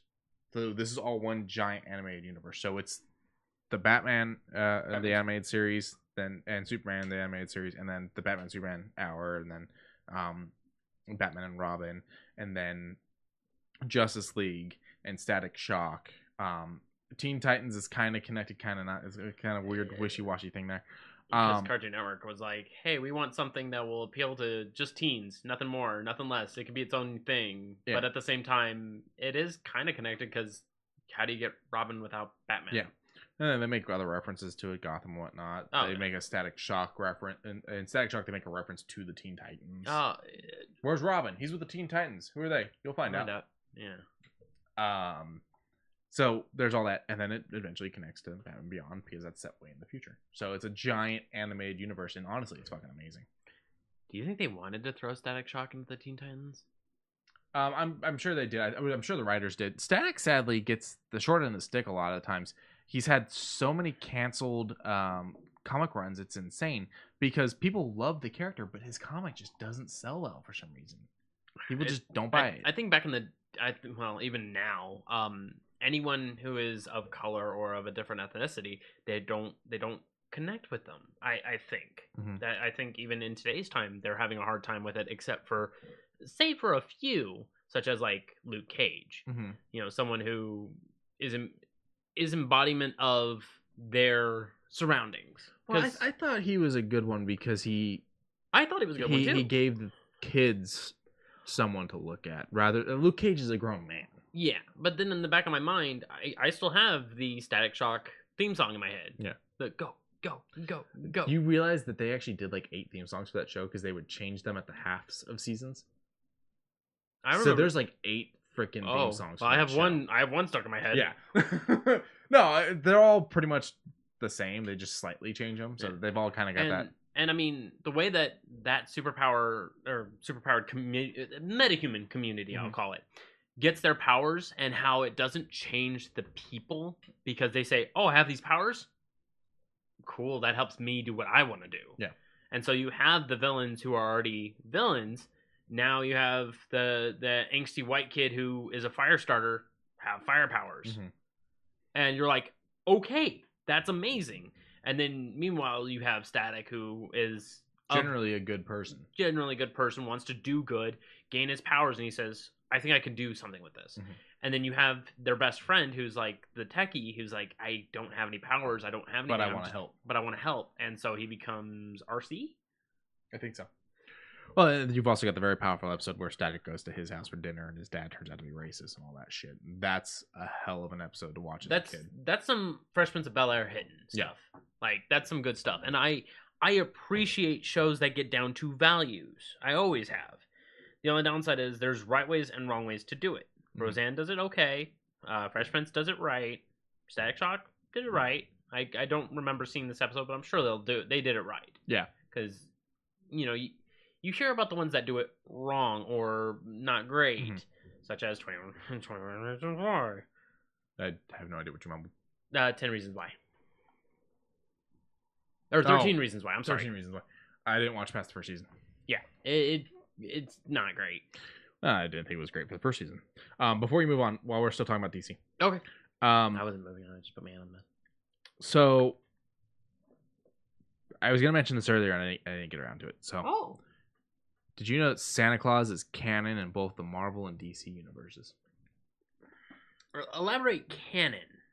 Like, he exists? Exists and is explained to an extent in both. Okay, I think this is the caffeine hitting. What? So, in Marvel, he's like the most powerful mutant ever, basically. He literally can deliver... Mutant? He's a mutant. He literally can deliver all the presents in one night and all that stuff. I have to know. 616. That's main Earth. Okay. I'm going to go ahead and bubble this for you guys. Yeah, go ahead and bubble that for him. But not a flattering photo by any way, shape, or form. That is a terrible photo. But I love all the different aliases. But yeah, Santa Claus. He's legit in there. Legendary figure. It'll talk about it. Oh wow, yeah, he's got names. Baba, what? Yeah. Babo, Dando, Nicholas of Mira. Section where it says relatives, Mrs. Claus' wife. Base of operations and workshop Northfall. Does it have his powers listed on this thing? Characteristics, origin. I guess it would just be. Powers. Speed, fucking to the roof. Teleport, heightened strength on Christmas Eve. So, in short, that is his ability. And basically, it comes down to the world is pretty much just fucking lucky that Santa just likes making toys. Yeah, and he's able to lift or press 2 tons. So I guess he's able to deliver cars. So you ready for it to get even crazier? All right, let's go on over to the DC Santa, who every year fights his way through Darkseid's defenses to give him a piece of coal. That's actually, I like that. I like that canon. I like that canon a lot. Max, see, I knew he was real. Yeah, I mean, go ahead and pull up. You'll find an image of it if you just Santa Claus DC Comics. Of just oops, I put a W there. Of just I'll just click into it. Yeah, that works. Fandom. Okay, so even in this one, he does the same. But good news, he only has a couple aliases. But should I look up Darkseid? Yeah, if you just go to images and look up Darkseid, you'll find one of the panels. Okay. Santa versus Darkseid. There you go. Yep. That's the main one. Oh my god. There you go. There's a like crisper version of it right there. Oh my god. Definitely naughty. And it's a lump of coal for you again. And hands it to him. Wow, he's got his alpha. What is it, alpha rays? Omega Beam. Omega beam. Yeah. I knew it was alpha or omega. One of the two. What is this? Looks like a Marvel one of them all fighting him. I don't have this issue, but I want it. This is a thing. I'm gonna go ahead and just go into the image because I want to see what this image is about. Oh, this is Marvel. Oh, he's got the Infinity Gauntlet. No, that's not good. I'm gonna take it, you little girls. If this is legit, I want this. Someone find me this. 20 minutes ago, thank you for coming, Illuminati. Santa Claus needs our help. 1 second later, Michael says, "You never brought me my speaking spell." Oh, Jesus. But yeah, so Santa is canon in both DC and Marvel. That also being said, Paul Dini, creator of Harley Quinn, one of his favorite things is Christmas. Okay. Absolutely loves Christmas. He was normally the guy that did the Christmas episodes of Justice League or Batman or anything like that. Justice League's got one of my favorite Christmas episodes of all time, actually. He writes a comic book called Jingle or Jingle Bell or something like that. And it's about Santa's daughter and how like, she kind of rejects Christmas and whatnot, and how she's kind of rough around the edges. But she's also the person that'll be walking down the street and see like a mall Santa that's drunk or something and get pissed off and kick the crap out of him for you know, like, when you wear that suit, you stand for something type of thing. And Paul Dini's written a bunch of like panels of her. Fucking beating the shit out of Lobo. Santa Marvel versus Santa DC. I think Santa Marvel wins because he's legitimately a mutant and has like a bunch of power. And also, I don't know if Canon. Yeah, he had the holds gauntlet. The gauntlet. As where the DC one seems to be much more just our Santa, but I'm not entirely sure on that. There's a lot of weird stuff in the Lobo's crazy. You love Lobo, right? I like Lobo. You want to see the biggest piss off in the world? Look up Lobo New 52. Anyone that hasn't seen this, I am sorry that I'm gonna do this to you. There you go. How's that? He doesn't even look Australian. Well, space Australian. Space Australian. Like, you got this cool bounty hunter looking dude, and then you get this white boy. Like, come on now. Like, yeah, that's this I don't mind. It's just he needs to be a little bit more brawny. He needs to be bulky. I need this. That's Lobo. He needs to be bulky. He needs to be. But they gave us this. Yeah, no, I can't do that. They ruined like the coolest character in freaking DC next to Batman. Yeah, that's personal ranking. Yeah. There's a great DC comic. It's a one-off. Joker steals someone's car and ties up Nightwing and throws him in the passenger seat and is talking to him as he drives through Gotham on Christmas Eve, and he's literally just running people over and stuff like that, and Nightwing is stuck helpless in the damn passenger seat of the car. While this is going on, I'm like, goddamn DC. Well, you got old Lobo talking to new Lobo. Nice highlights. So yeah, some DC Marvel Christmas for you guys though. All right, let's move on. Yeah, I can talk about that. I had one more thing that I didn't have an image for, but we'll talk about this. Okay. Cobra Kai Season 3. This is after its big move to Netflix. This is the first Netflix season. I've watched a couple episodes. I liked it. It's just me. I still haven't seen Karate Kid Part 2 or 3. So, yeah, you're going to make that face. I knew you were going to make that face. Have you seen the next Karate Kid with, what's her face? Spacing her name, but it's the female. Yeah, no, I have not. I've heard about it and how it was like, you know, one of those pulling the collar types, but... It's alright, Liquid hasn't either. He's not a Karate Kid fan. Oh, okay. I never had it available to me. I think the thing that bothered me about Karate Kid 2 is they immediately got rid of the girlfriend. Oh, yeah. It's supposed to be like days later, and like I guess the actress wasn't available, but they wrote it off as like, she left me for a jock, like 2 days after prom. And I'm like, wow, you couldn't have been... Y'all could have just said she was on like vacation with her family or something. Damn. Yeah. But this will be hitting January 1st. It'll be the new year thing for Netflix. This is Netflix's first season of this, so I hope it's good. And Netflix drops everything at once, yeah? I don't know if they're doing this one all at once, because they they do everything at once for a lot of the shows. Other shows they do half the season, and then they'll wait a little bit and do the other half of the season. And then there's a couple things they have done weekly. Oh, okay. So it varies by show. So here's to hoping they drop everything at once so you can binge it. Now my thing about this is Netflix bought this because this was like the rave thing from YouTube, and then YouTube went, we don't want to do scripted, and canceled it and sold off all their scripted fucking material, and so Netflix bought it. That's what happened with YouTube Premium, which used to be YouTube Red. Like they decided they didn't want to do scripted stuff. It wasn't what they wanted to do, and they pulled the plug on all of it. Because they only did like 5 projects, and only 2 of them did well, which is kind of dumb. But I will still support YouTube Music just because they have music that I can't get anywhere else. Yeah. Spotify doesn't have it, and what's the other one? Pandora doesn't have it, but YouTube Music does. So you should check out Apple. I mean, I could get it on here. Yeah, Apple Music has an app for Android. Yeah, I mean, we'll see, because there's a few that are distinctly made on YouTube. That's the only reason why it's only available on YouTube. Gotcha. But I mean, I'll take a peek. Oh, Max says they already have Cobra Kai season 3. He's in Panama, so.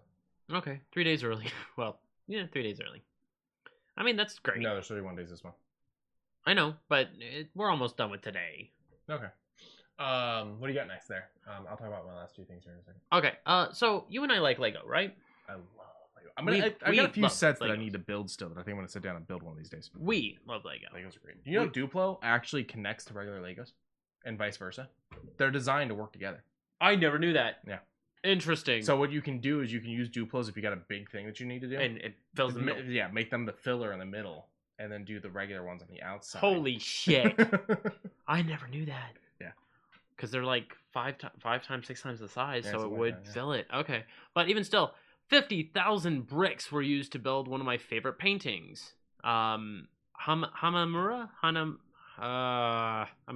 butchering. Legos! Yeah. But it is a...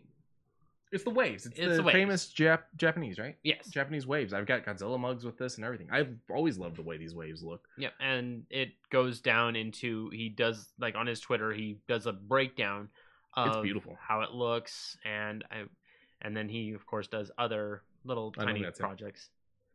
That's someone else. Yeah. It's someone else. Well, he reblogs it. And he's made a few others. I know that he's made a few others. But it really is a beautiful set.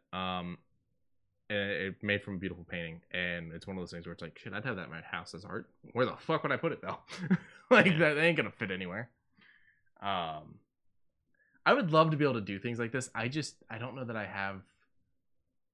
It's not the patience, because I have the patience for this. I don't have patience for much, but I would enjoy doing this, so I would have the patience for this. My big problem with this is I don't think I have the know-how to map it out. Yeah. Oh, yeah. And as said, he posted, I believe, the like how to, and like he drew this out. I don't think I can. I don't think I can do that. It's a big. It's project. all geometry. Yeah, I mean, it would need to be how the Star Destroyer is, where you build it in 6 different parts and then bring the 6 parts together. So okay, you're talking the big Star Destroyer, right? Yeah, the big. There's a guy that takes his to competitions, and he found a better way to build it than what Lego did. And so he's got these like interlocking pieces and whatnot, and he's figured out this entire way that he can transport it and everything that's better than the actual Lego design. Interesting. And it's got interior things, so like when you open up certain sections, there's like crews and whatnot. You show me that part, but I didn't know about the able to take it easier. Yeah. Because you showed me that like one part opened and it was like the droid bay and the med bay and all this that, and I was like, I think there was someone like in the back to tank. Yeah, and I was just like, that's cute. That's a lot to work on, and I mean, this was impressive as shit though. Hanafuda, something like that. But damn. Before we go on to the next thing, let me hit these 2 things real quick. For sure. So I meant to put this one with the HBO stuff. Furiosa's prequel officially has a date. So the Mad Max Fury Road prequel Furiosa will be released in theaters June 23rd, 2023. I was about to be like, this year? Holy shit. But... No, we're pretty freaking far out on this movie. Like, I know that they haven't even started really working on it, but that's a far out date. I think a lot of this is hopes that, theaters will be open by then. So if we set it out far enough, we might be able to. We can have them see it in theaters. I'm like scratching my eye about freaking No Time to Die still, because when is it? April for this? Yeah, it's Easter, April. We'll see. I'm hoping. Well, not to get political or anything. That's not what we're doing here. But there's talks that there's going to be vaccine cards. They've done this in the past. They did it with H1N1 back in the day. And it'll be this thing where you get this card that says you've had your vaccine. It's what a lot of countries are going to require for you to come to their country. There's going to be this card proving you got the vaccine. And there's talks that that's going to be a thing for music venues and stuff like that. Good. Show proof that you got your vaccine. Because, I mean, they're going to be pushing 100 million vaccines for the U.S. alone. So I'm sure that I'm sure by the end of, like, March, maybe April, we'll have just enough to get us through. The other thing that I heard is they're going to do a digital version that can go with your passport. That'd be nice. Yeah. Or, what do they call it? Something that attaches to NFC or NFS. Well, you can use your phone to basically pay, like Apple Pay. Mm-hmm. I'm sure they'll have something that can attach to that. Probably, too. Yeah. Your Apple Watch. And then my last thing here, before we get into what's up there, China's Chang'e 5 lunar probe has returned to Earth this week with about 4 pounds of moon rocks. This is the first time we brought moon rocks back in 44 years. Nice. I'm curious what they're going to do with them. If they're going to, think with portals or... I hope it has alien life in it. I hope it doesn't. I mean... Like living? Yeah. No, that's how we all die. I've seen that episode of Doctor Who. It's fine. No. If we become one sentient mind, everything will be fine. Because then a lot of people will start watching us. No. It's not worth it. It isn't worth it. But I do hope that they find something in it that... I hope it's something interesting. Like maybe a new type of metal. Oh, I lied. I got one more. Oh. Oh, maybe they find like vibranium or adamantium or one of the fake metals that's just so insane. I mean, that'd be nice. I don't remember what the element that Tony's chess piece is made of when he remakes it with the one that's not killing him. I don't remember what it's called, but it's a man-made one. MGM is, so we've talked about it. They're not doing well. They're putting a lot on No Time to Die. They're officially trying to sell themselves again. MGM is currently up for sale, asking $5 billion. So is anyone going to be giving about $5 billion to a Jumpstart podcast that wants to buy... wants to buy MGM? Yeah, I mean, shit. If we can buy MGM, I'm pretty sure we can get a lot done. I guarantee. I don't know what they own anymore. Let's see if this breaks it down at all. MGM is going out into the field to even more competitors. The MGM library will come with 4,000 film titles and 17,000 hours of television. If the price stays around $5 billion, the buyers will actually be getting a bargain, as MGM generated $1.5 billion in 2019 off of its licensing catalog alone.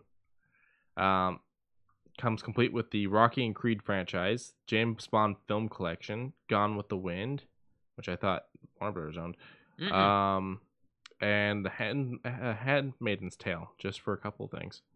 So it's interesting to me that they had so many successes and that they made almost, they made $1.5 billion. Yeah, that they made $1.5 billion last year, but are still struggling. They own the catalog for 007, yeah. So they don't own 007, but they it. own the 007 movies that have been made. Copy. Because they're the ones that have distribution rates. And then I'm sure the Lord of the Rings, too. I don't think they actually... No, because that's New Line and Warner Brothers. I don't know why that's on this list. Really? Yeah, New Line did all that. I'll do a little bit of digging, but... I mean, shit, to sell that much stuff, though... Even still, that's it. Anyone got $5 billion they're just willing to part with? I'm wondering what they did wrong, because Creed printed money. Creed 2 printed money. $1.5 billion last year. I understand it's a bad year for movies, but... Not that bad. The fact that they're hurting this bad. Like, even if you put it up for a streaming service, but you had to pay like $10 to watch it, that's still going to put in enough revenue to cover at least the cost of.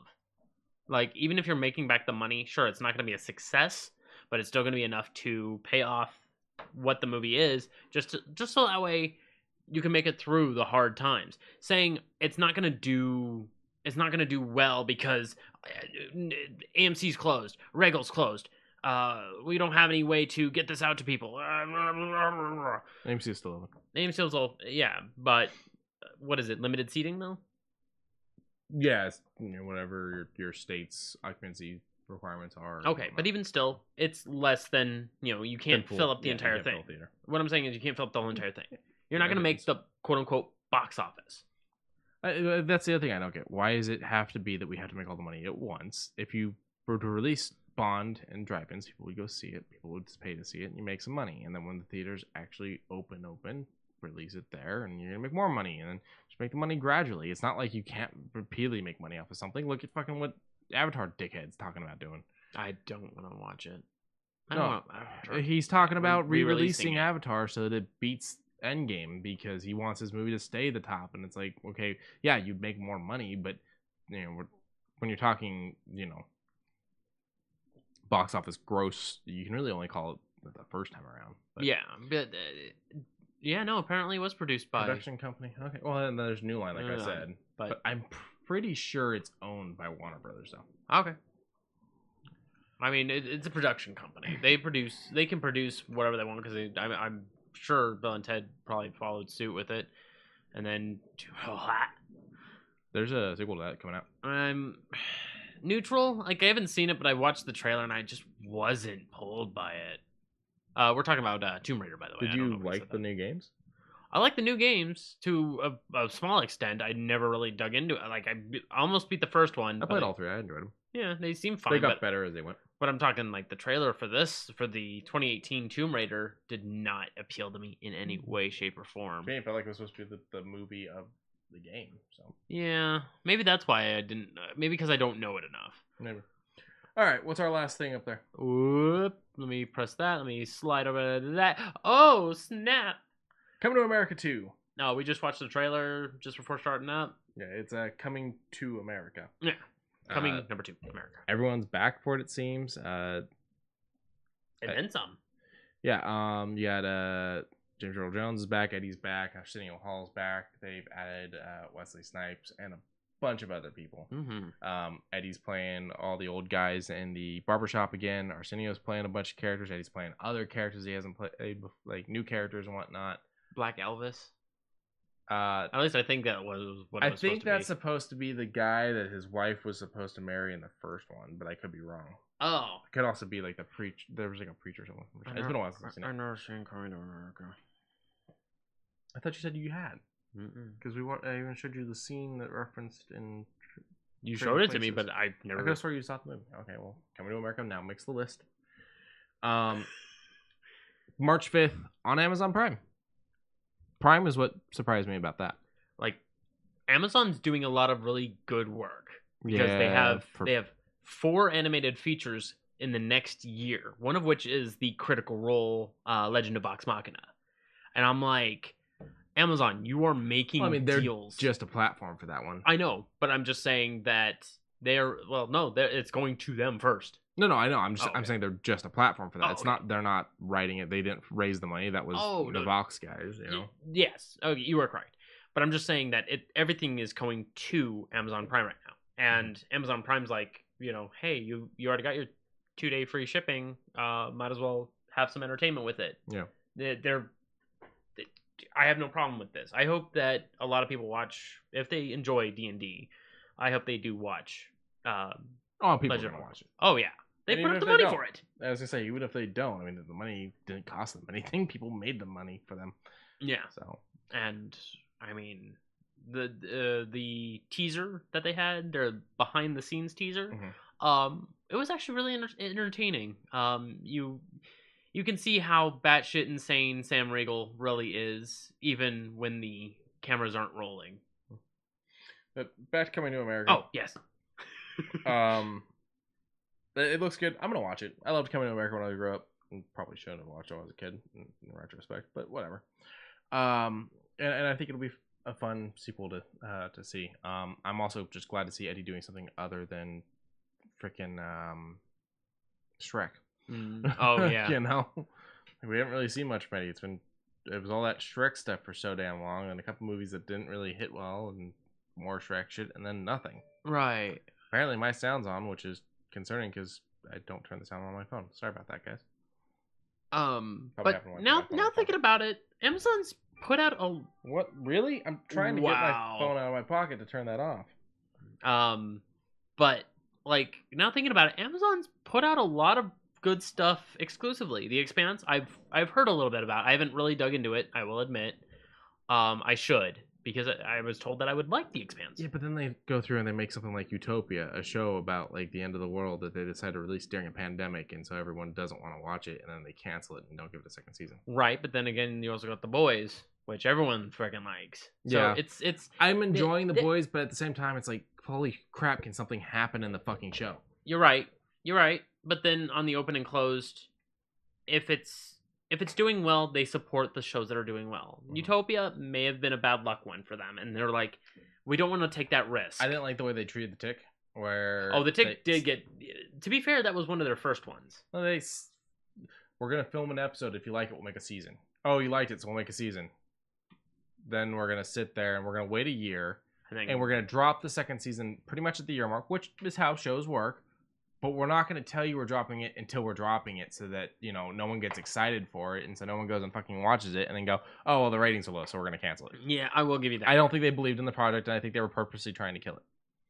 Spoon.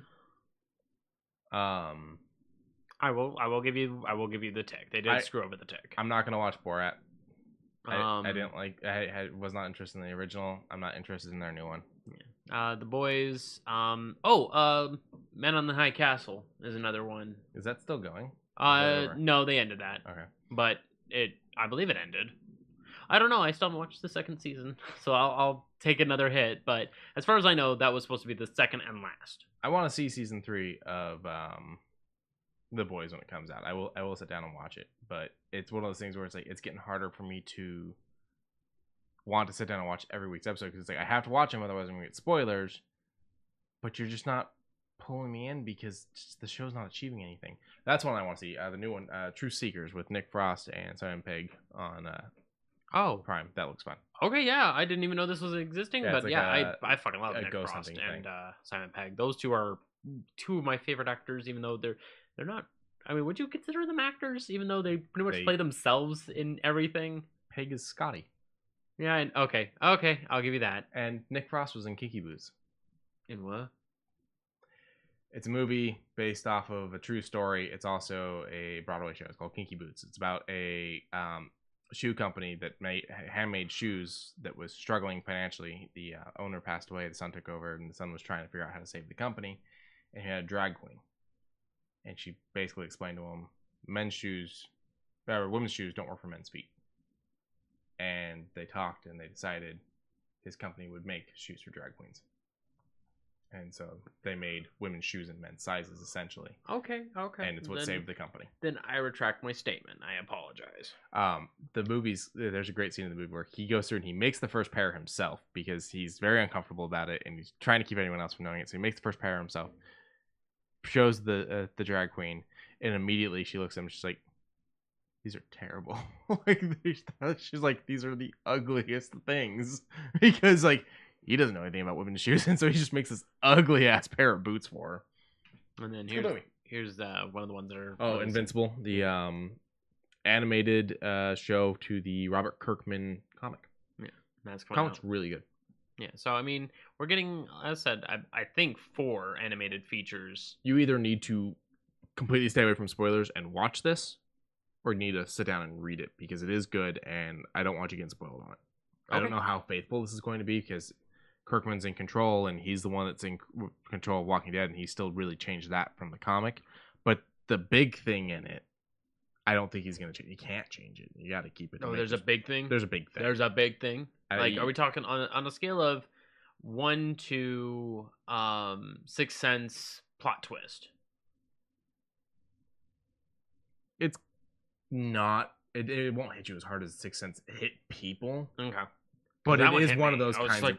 Oh. It's kind of a twist like that. It's not something where you're led to believe it for the first couple issues, and then it's like, oh fuck, this is what's going Okay, so it's a good curveball. Yeah, okay. it's a nice curveball.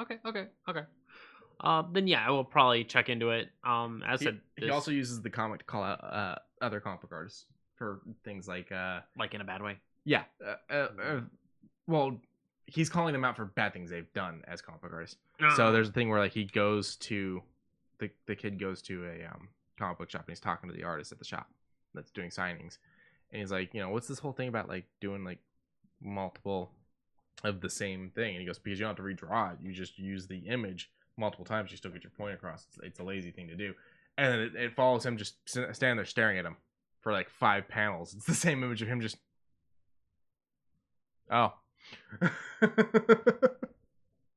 It is easy just to keep the background the same, but have just a slight little, like, just me Nothing sitting like changes. this, but the head moves. Nope, not even a head move. He's just staring at him. I'm just saying how easy it is just to do that. Yeah, it's great. Yeah, I think The Boys is probably like the big hit there. Jack Ryan, I didn't finish it because I made the mistake of starting Jack Ryan, thinking I could start it and do stuff around the house, not knowing that half the show was going to be subtitles. And so I have to go back and watch it. But what I saw, I enjoyed. It's basically Jack Ryan, but if it happened today rather than happening X amount of years ago. I still need to finish Knives Out. I'm mad at myself that I haven't finished it. Have you watched anything I told you? Did you watch Mandalorian? Yeah, I have one more episode. I am saving it. I am savoring it. It's all right. You're giving the chat a chance because I'm pretty sure they haven't watched it yet. I know for a fact Mac hasn't. I have one episode left. It's also been a very busy week, to be fair. Yeah, it's holidays. Yeah, as soon as I got back from Christmas Day, I blacked out. Okay. So, all right, that's what we got for you guys this week. Hopefully, more news next week. It will be a new year then. So everyone have a safe new year. Ring it in safe, and let's make 2021 better. Yeah, stronger. More projects in 2021 too. Max says Patriots game. So I'm assuming that's why he has not watched Mando yet. Yeah. Now every Saturday I've got a nice little D&D campaign that I'm working toward. Hopefully in the near future I can start writing up a campaign book. Nice. Hopefully. Right. Knock on wood. More projects coming in 2021 from the Ugly Mugs. We want to get some stuff off the ground, and starting with TikTok, strangely enough. You have made so many TikToks. Lauren has made so many TikToks. I just made a glitter beard. Yeah, you made a glitter beard, but we're working on it. Okay, so, we're branching out now. All right, I'm not gonna ruin your new year with a bad pun. I'm just gonna say I'll be your Huckleberry. That caused my neck to spasm. I'm glad. All right, have a safe 2020, everyone. See you in 2021. See you in 2021, fellas and gals and everyone else. I'm exhausted.